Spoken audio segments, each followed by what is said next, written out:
I'm Blair Gilbert, here for MrHardware.com and Gilbert's Pro Hardware in St. Clair Shores, Michigan, just to do a little quick study on what happens when we take stanchions off a wall.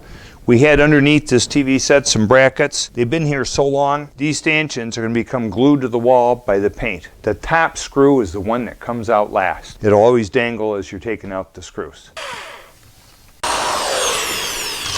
So here we are, we're going to go pull these off, but they are stuck. We're going to take a thin razor knife. We're going to score the paint. This stanchion, it's stuck on pretty good, so we're going to cut it. Okay, that's what we're anticipating right there. Paint stuck to the stanchion, we have a little damage. Any loose paper has to come off. If any of this paper was peeling, we'd put a knife mark in here and we'd peel it off so it went right to the knife mark. I'm getting rid of any bumps. I can't deal with the bump when I'm spackling or filling a hole pre-prime before we do this, so that the primer is going to glue everything together so that we have something solid to sand off, not some fuzzy old drywall. Prior to doing drywall or plaster repair where I have a abused surface, I like to take a primer. Grid primer, cover stain. There's a couple different kinds. They're all pretty good. I like them to be a bonding primer that is, like here it says, bond coat.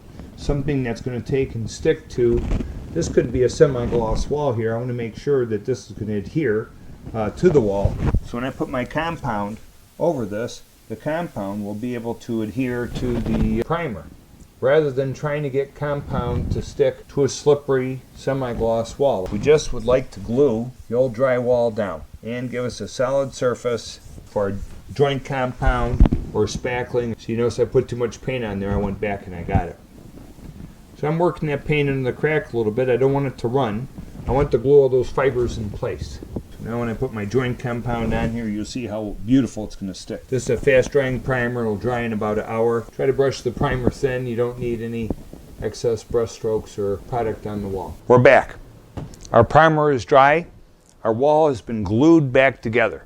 We don't have to worry about the wallpaper peeling and coming back and fighting us during this simple little stage of the process. So I'm improvising and I'm using this a larger taping knife as what we call a hawk. I can grab my compound, and as I'm working, I will never put this compound back into that container.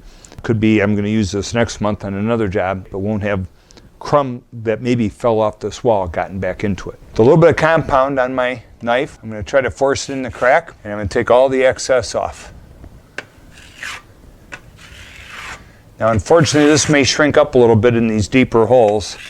This may be a couple applications, but you'll see it's coming right off the wall. It's sticking to where my primer is just fine.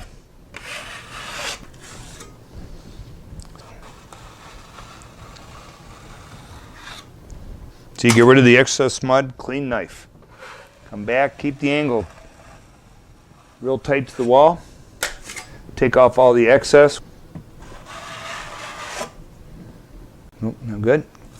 Try to fill the holes deeper. The deeper the holes are filled, the stronger they'll be. You never know when the next anchor may go into the same hole. That's our first coat of compound. We are not going to put this little bit back in there. So our next step is, we don't want any excess compound that we need to sand off or deal with. So we take a damp sponge, we do a little bit of cleaning around the job site.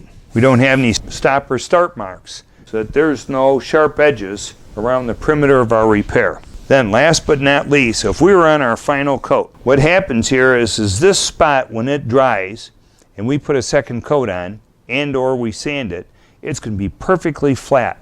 But if you can tell, this wall's been painted over the past 50 years. It's got an orange peel texture. So what I do, I take a sponge with just a little compound on the sponge, not too much, and I tap the area. What happens is when I tap this area, I call it bapping it, and I bap this down, I can emulate this orange peel texture of the wall. So when my repair is done, we want the same texture as the wall. You achieve that with a little compound on a sponge. Here's one of the best ways to repair a drywall.